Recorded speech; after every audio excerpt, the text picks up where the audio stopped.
Hey guys, welcome back to the channel and thanks for joining me. Today we have the Roto from Olto-8. This is one of those wandering hour timepieces. Olto-8 reached out to me as well as a whole bunch of other watch reviewers on YouTube, and they're sending these things out for us to review.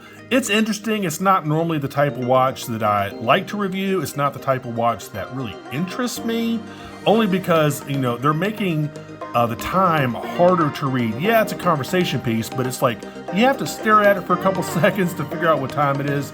Anyway, it is a conversation piece, and I think it looks pretty good.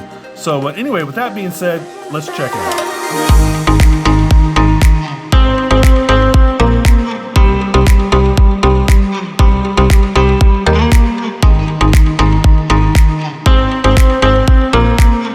Alright guys, we'll get into this, but first check out my Amazon shopping channel for like any of the other watches I review on my channel. As you guys know, I get a very small commission from my Amazon store, so when you buy something from my store, I definitely appreciate it. So here you go. I guess this is just like the regular Olto-8 outer watch box. Let's go ahead and open this thing up.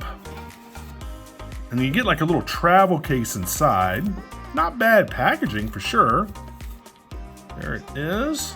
And then you get a little drawer down here. And I guess that's the warranty card. You get a little silica packet. That's to absorb moisture, if y'all didn't know that. Anyway, that's what that's for. Here is the warranty card. I wonder if this is stamped. I guess it's not stamped because these are all review units. Yeah, not stamped. So there you go. So you slide that back in there. You also get a manual, and it is written in Chinese and English. So there's the front, kind of like that Rolex green. So in the front, it's Chinese. All Chinese, yada, yada, yada. And then in the back, it's English. It's really easy to tell the time. Well, I take that back. It's easy once you know how to do it. But, if somebody were to just glance at this, they might not know how to tell the time. You probably would have to teach them how to do that. All right. Let's get all this stuff out of the way. And again, not normally my type of watch, but it's interesting enough that I was like, you know what, go ahead and send me one. I'll take a look at it. So there you go. I do like the color. That's a really vibrant, like cobalt blue. I really do like the color.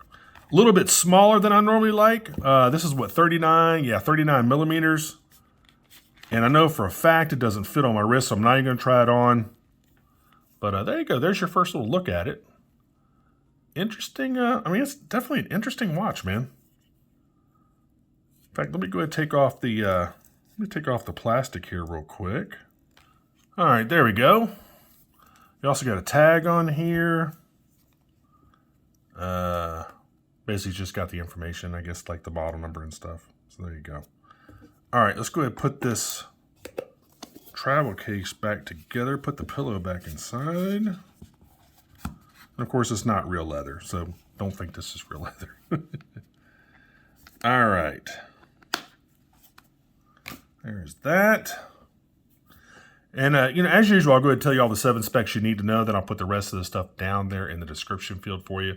So you're looking at a 39 millimeter stainless steel case. It's 12 millimeters thick. It is 46 millimeters lug to lug. Comes on a 20 millimeter leather strap. It's water resistant to 50 meters, which is 165 feet. You do get the 9039 Miyota movement. Of course, Miyota is owned by Citizen. It's got a 42-hour power reserve. You do get a domed sapphire crystal with an AR coating. It's highly domed, by the way. So anyway, there you go with your basic specs. Again, not normally a watch. And really, honestly, guys, interesting.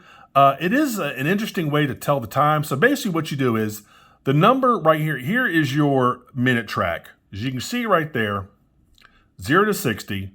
And then the top hour. So right now it's coming up on 11 o'clock.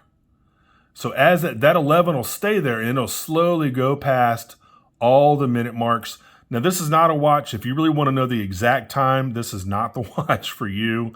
You can see it's kind of got the little minute hashtags right there on the top track. As you can see, they're kind of separated, whereas down here, they're a lot more, further spaced apart.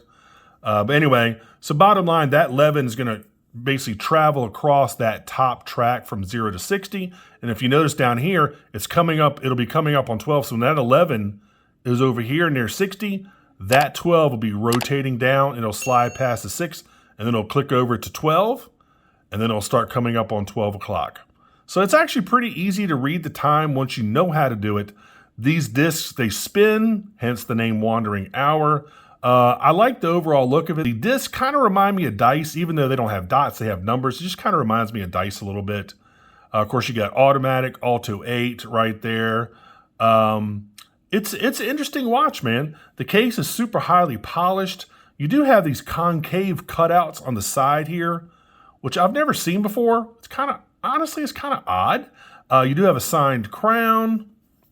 This is a push-pull crown. Obviously, it's not a screw-down crown, just a push-pull crown.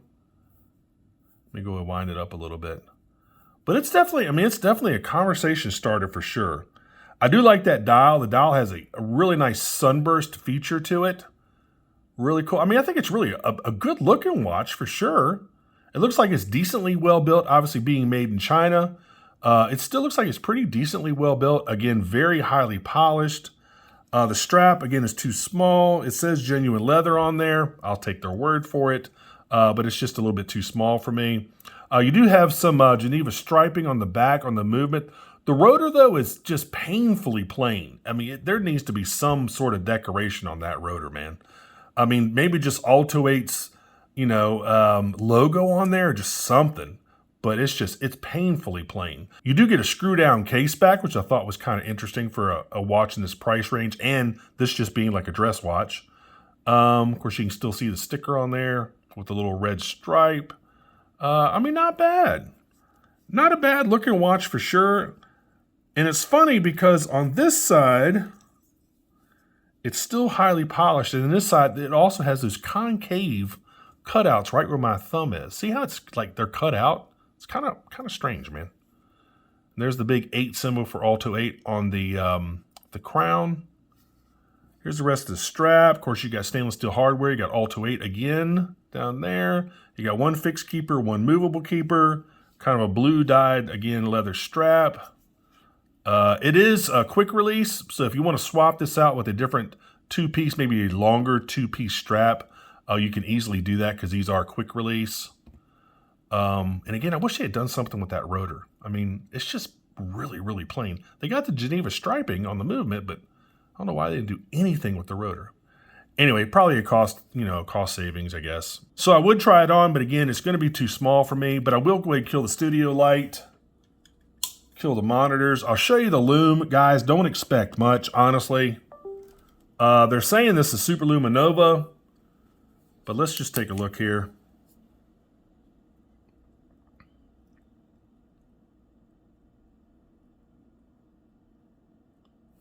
So there you go. I mean, guys, it's really weak. I mean, it's not super dark in here. It's about as dark as I can get it. But I mean, it's really weak Lume. So there you go. All right, well, there you go. There's the Lume situation. So if you want to get one of these, they're currently, I think you can get them on pre-order for $369. They're on Kickstarter. I think when they go live on Kickstarter, I think they might jump up to maybe $599. To me, guys, this is not a $600 watch. This is the $300 watch all day long. Maybe that'll be a little bit cheaper, but sometimes manufacturers change prices closer to the launch date, so who knows? It might be a little bit cheaper than that, but right now, I guess, yeah, they're $369. But after the 25th and after, I think they jump up to $600.